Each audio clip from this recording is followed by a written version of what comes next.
Varicose veins కి సరైన చికిత్స కోసం సంప్రదించండి ఎవిస్ హాస్పిటల్.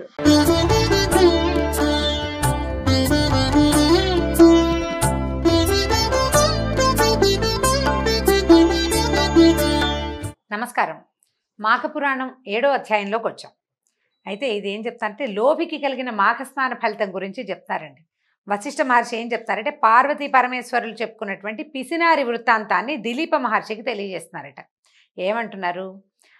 చాలా కాలం క్రిందట దక్షిణ ప్రాంతంలో వసంతవాడ అనే పేరున్న ఒక పెద్ద నగరం ఉండేదట. అంటే సౌత్ ఇండియాలో అన్నమాట. అయితే అక్కడ బంగారు శెట్టి అని ఒక వయసు పొంగవుడు ఒక ఆయన ఉండేవాడు. మంచి వ్యాపారం బాగా ఉండేది, బాగా ధనవంతుడు కూడా.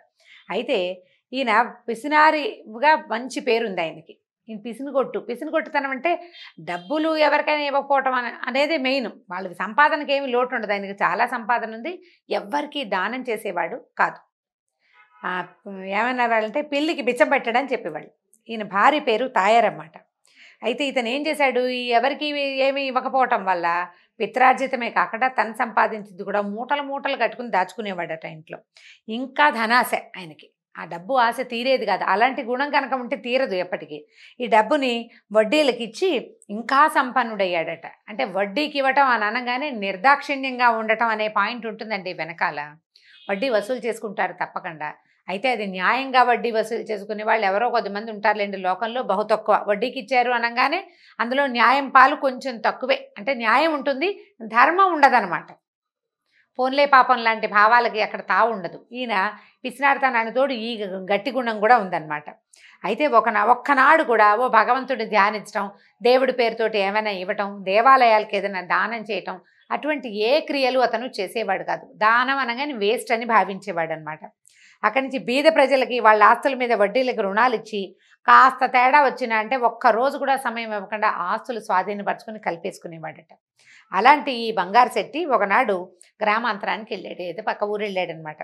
ఆ రోజు సాయంకాలం ఒక ముసలి బ్రాహ్మడు ఒక ఆయన వీళ్ళ వాకిట్లోకి వచ్చి ఆ బంగారు శెట్టి భార్య అయినటువంటి తాయారమ్మ గారిని చూసి, అమ్మ నేను ముసలివాడిని, నా గ్రామం చేరాలంటే ఇంకా 10 ఆమడలు వెళ్ళాలి, ఇప్పుడు చీకటి కాబోతోంది, మేఘాలు ఉరుతున్నాయి, కొంచెం చలిగాలిగా ఉందమ్మా, మీ ఇంటి దగ్గర ఈ రాత్రి గడపనివ్వవా, నీకు ఎంతైనా పుణ్యం ఉంటుంది అని అడిగాడు. పైగా ఏం చెప్పాడు? నేను సద్బ్రాహ్మణుణ్ణి, సదాచార వ్రతుణ్ణి, పొద్దున్నే ప్రాతకాలంలో ఇక్కడ ఈ పక్కన చెరువు ఉంది కదా, అందులో మాఘస్నానం చేసి వెళ్ళిపోతానమ్మా అన్నాడు. మాఘమాసంలో చెదురుమదురుగా జల్లులు పడతాయి, కొద్దిగా, ఎక్కువ కాదు, కానీ చల్లగా ఉంటుంది, చలిగా ఉండే అవకాశం ఉంది. అయితే ఇలా అడిగాడు. అడిగేసరికల్లా ఏమనుకుందంటే ఈయన ఎలాగూ లేడు, ఏ అర్ధరాత్రో వస్తాడు, ఏ తెల్లవారుజామునో అని అనుకుని ఏం చేసింది, జాలిపడి అరుగున తన ఈ వాకిట్లో అరుగు మూల కొంచెం శుభ్రం చేసి ఓ తుంగచాపేసి కప్పుకోవడానికి ఒక దుప్పటి కూడా ఇచ్చి, బాబు పడుకొని అయినా అని చెప్పింది. సరే ఇంకేం చేసింది, ఇలా అయ్యేసరికల్లా బ్రాహ్మడు సంతోషించాడు. ఆమె సహృదయానికి సంతోషించి ఏం చేశాడు, విశ్రాంతి తీసుకున్నాడు, పడుకున్నాడు. పడుకునేసరికల్లా ఆవిడ ఏం చేసింది, ఒక మామిడి పండు ఏదో పట్టుకొచ్చి, మామిడి పళ్ళు ఆ కాలంలో రావుగా, ఓ ఫలం పట్టుకొచ్చింది, జామ పండు కమలా పండు తెచ్చి, అయ్యా ఇది పుచ్చుకోండి, ఎందుకంటే బ్రాహ్మణులు ఇతరుల ఇళ్లలో భోజనం చేసే రోజులు కావు, పగటిపూట అయితే తప్పకుండా ఓ పొయ్యి, ఒక బియ్యము, గిన్నె అన్నీ ఏర్పరిచి అన్నం వండుకుని తినండి అనేవాళ్ళు. రాత్రిపూట పెద్దవాళ్ళు అన్నాలు తినరు, తర్వాత ఏమో వీళ్ళింట్లో తినే అవకాశము లేదు, ఆ పద్ధతి కాదు కదా అప్పుడు. అందుకని ఆవిడ ఏం చేసింది, ఒక పండు తీసుకొచ్చి, బ్రాహ్మడు పెద్దవాడు కదా వాకిట్లోకి వచ్చి ఉన్నాడని ఓ పండు పట్టుకొచ్చి ఇచ్చింది. అయ్యా ఇది భోజించండి అంది. అన్నాక ఆయన ఆ పండు ఒలిచి నోట్లో వేసుకుంటుండగా ఈవిడ ఆ పక్కన కూర్చొని అడిగింది, మీరు మాఘస్నానం చేస్తామన్నారు కదా, అంటే ఏమిటి బాబు అని అడిగింది. అడిగేసరికల్లా ఈయన ఏం చేశాడు, ఆ పండు కాస్త తినేసి దుప్పటి కప్పుకుని ముసుకేసుకుని కూర్చుని, అమ్మ మాఘస్నానం గురించి చెప్పడం నా వల్ల అవుతుందా అమ్మా, ఎంత గొప్ప సంగతి అన్నాడు. అని ఈ మాఘంలో నది ఎందు కానీ, తటాకమందు కానీ, నూతి ఎందు కానీ సూర్యోదయం అవుతూ ఉండగా స్నానం చేసి ఆ తర్వాత విష్ణు మందిరానికి వెళ్ళి తులసి దళాలతోటి పువ్వులతోటి పూజ చేసి స్వామివారి ప్రసాదం స్వీకరించాలి. తర్వాత మాఘపురాణం పఠించాలి లేదా వినాలి, శ్రవణం చేయాలి. కుదిరితే మాఘపురాణం చదువుకోవచ్చు, పుస్తకము అవకాశం ఉండాలి కదా, ఉంటే చదువుకోవచ్చు, లేకపోతే వినాలమ్మా. ఇలా ప్రతిదినము విడవకుండా చేసి 4 రోజులు మాఘమాసం అంతా సద్బ్రాహ్మణ సమారాధన దాన ధర్మాలు చేయాలమ్మా. ఇట్లు చేసిన ఎడల అంటే ఈ రకంగా చేస్తే రౌరవాది నరక విశేషాల్లో పడకుండా ఉండేలాగా అశేషమైన పాపరాశి, మనం చేసుకున్నటువంటి రకరకాల పాపాలు నశించిపోతాయి. ఒకవేళ ఈ 4 రోజులు చేయలేరనుకో, చేయలేని వాళ్ళు, వృద్ధులు, రోగులు ఒకరోజైనా అంటే ఏకాదశి నాడు కానీ, ద్వాదశి నాడు కానీ, పౌర్ణమి నాడు కానీ పై ప్రకారంగా చేస్తే సకల పాపాలు తొలగి సిరి సంపదలు, పుత్ర సంతానము కలుగుతుంది. ఇది నా అనుభవంతో చెప్తున్నాను అని చెప్పేసరికల్లా ఈవిడ సంతోషించింది. అయ్యో ఎంత బాగుంది, రేపు మాఘ స్నానం చేయవలసిన రోజు, ఈయనెవరో వచ్చి మన వాకిట్లో విష్ణుమూర్తి తల్లే వచ్చి కూర్చుని చక్కగా చెప్పాడని సంతోషపడింది. తను కూడా వెళ్ళి ఆ పొద్దునే ఆయన పక్కన చెరువు నదీ స్నానం ఏదంటే ఒక మా వాగులాగా ఉంది, బహుశా నది తాలూకు ఒక పాయ అయి ఉంటుంది. అక్కడికి వెళ్ళి ఈయనతో పాటు నేను కూడా స్నానం చేద్దాం అనుకుంది. ఇంతలో ఏమైంది, బాగా చీకటి పొద్దెక్కాక పొరుగురికి వెళ్ళిన ఈ భర్త బంగారు శెట్టి గారి ఇంటికి వచ్చాడు. అప్పుడు ఆవిడ ఏం చేసిందంటే ఆయనకి ఏదో కాస్త అన్నం వడ్డించి, ఏమయ్యా ఇది మాఘమాసంట, మరి ఒక పెద్ద ఆయన చెప్పాడు ఈ స్నానం చేస్తాను నేను కూడా అని, నువ్వు కూడా రా మన ఇద్దరం కలిసి వెళ్ళి స్నానం చేద్దామని అనేసరికల్లా ఆయనకు ఏమైనా వచ్చింది కోపం, మామూలుగా కాదు, ఒళ్ళంతా మండిపోయేంత కోపం వచ్చిందట. పళ్ళు పటపట్ల కొరుకుతూ, నీకు పిచ్చెక్కిందా, ఎవరు చెప్పారు ఈ పిచ్చి సంగతులు, మాఘమాసం ఏమిటి, స్నానం ఏమిటి, వ్రతం ఏమిటి, దానం ఏమిటి, ఇవన్నీ ఎవరు చేస్తారు, ఖర్చు, తెల్లవారుజామున పోయి చల్లో స్నానం చేస్తే నీకు జలుబో దగ్గో వస్తే వైద్యుడికి ఇంకో ఖర్చు, అన్నీ ఖర్చులే అని చెప్పి చెడామడా కేకలేశాడు. అధిక ప్రసంగం చేస్తే నోరు నొక్కేస్తానన్నట్ట, నోరు మూసుకుని కూర్చోమన్నాడు, పిచ్చి పిచ్చి వేషాలు వేయొద్దన్నాడు.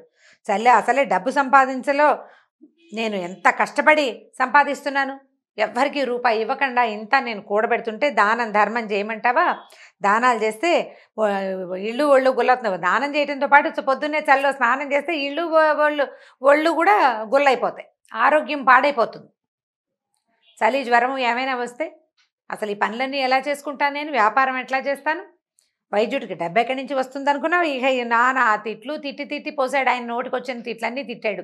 డబ్బు ఖర్చు వల్ల రాగలిగే అన్ని రకాల ఇబ్బందులని ఆవిడికి తెలియజేశాడు. తర్వాత ఇట్లా పిచ్చి పిచ్చి వేషాలు వేయడానికి వీల్లేదని వెళ్ళి నోరు మూసుకుని వెళ్ళి పడుకోమని కసిరేశాడు. సరే అయితే ఈవిడ పడుకుంది, కానీ ఆవిడకి నిద్ర పట్ల. ఎప్పుడు తెల్లవారుతుందా ఈ మొగుడికి తెలియకుండా తను వెళ్ళి స్నానం చేసి వచ్చేద్దాం అనుకుంది. ఇది రాకపోతే పీడా పోయిరి, నేనైనా వెళ్ళి చేద్దాం స్నానం, పొట్టి స్నానం చేసి దేవుణ్ణి చూసినా కూడా ఫలితం వస్తుంది కదా, దానం చేయగలిగితే చేద్దాం. ఏ మధ్యాహ్నమో ఒక గుప్పెడి బియ్యం ఎవరికైనా ఇవ్వకపోతానా, పొద్దునే చేయలేకపోతాను, ఈయన ఎక్కడికో వెళ్తాడు వ్యాపారానికి, ఒక గుప్పెడి బియ్యం ఒక బ్రాహ్మడి చేతిలో పెట్టినా దాన ఫలితం వస్తుంది. రేపు మంచి రోజున వృద్ధ బ్రాహ్మణుడు అసలు వణికిపోతున్న వాడు కూడా స్నానం చేయడానికి వెళ్తుంటే నడి వయసులో ఉన్న నాకేం మాయరోగం అని ఆవిడ నానా తిట్లు తిట్టుకుని ఆవిడ కూడా తయారైపోయింది. ఈయన చెప్పకుండా వెళ్ళిపోదాం అనుకుందనమాట. సరే తెల్లవారుజామున ఏమైంది, తెల్లారింది, ఒక 5 అట్లా అయ్యి ఉంటుంది. కాలకృత్యాలు తీర్చుకుని ఈ వాకిట్లో వృద్ధ బ్రాహ్మణుడు లేచి వెళ్తుంటే చల్లగా ఆయన వెనకాలబడి వెళ్ళిపోయింది. చీకట్లో వెళ్ళొద్దు, ఆడవాళ్ళు ఒకళ్ళే ఎవరో ఒకళ్ళు తోడు ఉండాలి. ఆ బ్రాహ్మణ ఆయన వెళ్తున్నాడు, ఆయన వెనకాలబడి ఈవిడ కూడా వెళ్ళిపోయింది. వెళ్ళిపోయి ఆ నదిలో దిగేసింది స్నానానికి. దిగ్గానే ఈ బంగారు శెట్టికి అనుమానంగానే ఉంది, భార్య తన మాట విందేమోనని. ఆయన లేచి చూసుకున్నాడు, లేదు పక్కన. ఓహో ఈవిడ వెళ్ళిపోయిందని చెప్పేసి పరిగెత్తుకుంటూ వెళ్ళి ఒక దుడ్డుకర్ర పుచ్చుకెళ్ళాడట. వెళ్ళి నీళ్ళల్లోకి దిగి భార్యను కొట్టపోయాట. కొట్టపోయేసరికల్లా ఆవిడ తప్పించుకుంది. ఇంకొంచెం లోపలికి వెళ్ళాడు. చివరికి ఈయన కొట్టపోయి ఈ కర్రెత్తి కొట్టపోయి ఆవిడ చేతులు అడ్డం పెట్టుకుని అటు ఇటు అయ్యి ఆయన తలకిందులుగా పడిపోయి మొత్తానికి ఇద్దరు నీళ్ళల్లో స్నానం చేసేసారు. కావాలని చేసినా కావాలనుకోకుండా చేసినా, అంటే చేయకూడదని భావించినా కూడా నీళ్ళల్లోకి దిగాక తడవము ఆటోమేటిక్గా అయిపోతుంది కదా, శుభ్రంగా తడిసిపోయారు. ఏమనుకుంది, మాఘమాస ఫలితం లభించిందిలే అనుకుంది. చివరికి ఆయన ఏం చేశాడు, బయటికి వచ్చాక లాక్కొచ్చి భార్యను 4 దెబ్బలు కొట్టి ఆ కనపడిన బ్రాహ్మణ ఆయన అడవైన తిట్లు తిట్టి పెళ్ళాన్ని ఇంటికి లాక్కొచ్చేసాడు. కొన్నేళ్ల తర్వాత వీళ్ళిద్దరికీ ఏదో ఒక వ్యాధి సోకిందట. ఏముందండి, పిసినారితనము, బాగా వండుకు తినరు. సరే దానం ధర్మం సంగతి పక్కకు పెడితే శుభ్రమైన ఆహారం తీసుకోకపోవటం, సరి అయిన శ్రద్ధ లేకపోవటం, వీటితోటి ఏదో విచిత్రమైన వ్యాధి వచ్చింది భార్యాభర్త ఇద్దరికీను. కొన్నాళ్ళకి ఇద్దరు మరణించారు. మరణించేసరికల్లా తాయారమ్మని తీసుకెళ్ళటానికి విష్ణుదూతలు, బంగారు శెట్టిని తీసుకోవడానికి కాలపాశాలు పట్టుకున్నటువంటి యమభటులు వచ్చారట. ఆమెని రథం మీద ఎక్కిస్తుంటే, అయ్యా నాయన ఏమిటి ఇలా తీసుకెళ్తున్నారు, నన్నేమో వైకుంఠానికి అంటున్నారు, వాళ్ళు చూస్తే చక్క శంఖాల చక్రం ధరించి మెళ్ళో పద్మమాలలు అవి వేసుకుని బంగారు కొండల్లా కనపడుతున్నారు. విష్ణు భగవ తెలిసిపోతుంది కదా, శంఖచక్రాలు ధరించి చక్కటి సౌందర్యవంతమైన రూపాలతోటి ఉన్నటువంటి విష్ణుభటులు, నల్లగా కాలపాశాలు ధరించి నల్లటి వస్త్రాలు, నూనె కారుతున్న శరీరాలతో ఉన్న వాళ్ళని యమభటులని ఆవిడ తెలుసుకుంది. నా భర్తని వాళ్ళు ఎందుకు తీసుకెళ్తున్నారు, నన్ను విష్ణుభటులు ఎందుకు తీసుకెళ్తున్నారు, మేమిద్దరం సమానమే కదా అని అడిగేసరికల్లా వాళ్ళు ఏమన్నారు, నువ్వు మాఘమాసంలో ఒకరోజు నదీ స్నానం చేసావమ్మాయి, అంచేత నీకు ఈ ఫలితం లభించింది, నీ మొగుడేమో ఈయనున్నాడు కదా ఈ బంగారు శెట్టి, అన్యాయంగా ధనార్జన చేశాడు, అనేక మందిని పీడించాడు, ధర్మ న్యాయం లేవు అతనికి, పూజా పునస్కారం లేనే లేదు, అంచేత యమలోకానికి తీసుకెళ్ళిపోతున్నారంటే ఆవిడ ఏమందంటే, అయ్యా నేను ఒక్కరోజు స్నానం చేస్తే నాకు ఈ పుణ్య ఫలితం వస్తే నన్ను కొట్టడానికి నా భర్త కూడా నీళ్ళల్లో మునిగాడు కదా, ఇలాంటి శిక్షలో ఇలాంటి వ్యత్యాసం ఎందుకు వచ్చింది, మేమిద్దరం మునిగాం, నేను కావాలని మునిగాను, ఆయన కోపంతో మునిగాడు అనుకో, మాఘస్నాన ఫలితం నాకు లభించినప్పుడు అతనికి కూడా లభించాలి కదా అని అడిగింది. అప్పుడు ఈ యమభట్లకి సంశయం వచ్చింది, ఇదేమిటి వీడి చిట్టాలో ఏమో వీడు దుర్మార్గుడని, పిసినారివాడని, తర్వాత వడ్డీలకి డబ్బు తిప్పేవాడని, చాలామందిని బాధ పెట్టాడని, ఎందరిదో ఆస్తి కలిపేసుకున్నాడని అవన్నీ ఉన్నాయి చిట్టాలో, ఆ ప్రకారంగా వాడిని పోయి తీసుకురండి అని వీళ్ళకి ఉత్తరం వచ్చింది, కాగితం పుచ్చుకుని వీళ్ళు వచ్చేసారు, ఆజ్ఞను పట్టుకుని వచ్చేసారు. ఈమె చెప్పిన మాట వినేసరికల్లా వాళ్ళకి డౌట్ వచ్చి ఏం చేశారట, చిత్రగుప్తుడిని అడిగారట. అప్పుడు ఏం చేశారు, పాపపుణ్యాల పట్టిక తెరిచి చిత్రగుప్తుడు పరిశీలించి ఏం తెలుసుకున్నాడంటే, వీడికి కూడా మాఘస్నాన ఫలితం ఉంది, బంగారు శెట్టికి కూడా అని భావించి ఇద్దరికీ సమానమైన పుణ్య ఫలితం ఉందని జరిగిన పొరపాటుకి విచారించి బంగారు శెట్టిని కూడా వైకుంఠానికి తీసుకుపోమని ఆ విష్ణుదూతలకి కబురు చేశాడట. తర్వాత ఈ ముందే వెళ్ళిపోయి విష్ణుదూతలతో ముందు కలిసి వెళ్ళిపోయింది కదా, ఈయనేమో యమదూతలతోటి వెళ్ళి నరకద్వారంలో నుంచున్నాడు. ఆవిడ అయ్యో నా భర్త సంగతి ఏమవుతుందని బెంగ పెట్టుకుంటూ అక్కడ కూర్చునుంది. అప్పుడు ఈ విష్ణుదూతలు ఈయన బంగారు విమానంలో ఎక్కించి ఆయన కూడా తీసుకెళ్ళి అక్కడ వదిలిపెట్టారట. భార్యాభర్త ఇద్దరు చాలా సంతోషించారు, ఒక చోటే ఉన్నామని భావించారనమాట.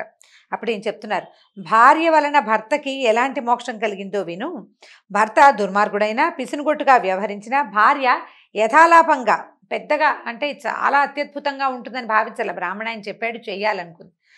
ఆమె మాఘస్నానం చేసినందుకు ఆమెను శిక్షించడానికి వచ్చిన భర్తకు కూడా వైకుంఠ ప్రాప్తి కలిగింది. కాబట్టి నెల రోజులు మాఘమాసంలో కనుక స్నానం చేస్తే విశేషమైన ఫలితం లభిస్తుంది. మాఘ స్నానము, భగవద్ ఆరాధన, వీలైనంత దానము, పురాణ శ్రవణము, ఈ 4 అత్యంత ముఖ్యమైనవిగా వశిష్ఠ మహర్షి దిలీప మహారాజుకు తెలియజేశారు. దీంతో 7వ అధ్యాయం పూర్తయిందండి. రేపు మళ్ళీ కలుసుకుందాం. నమస్కారం.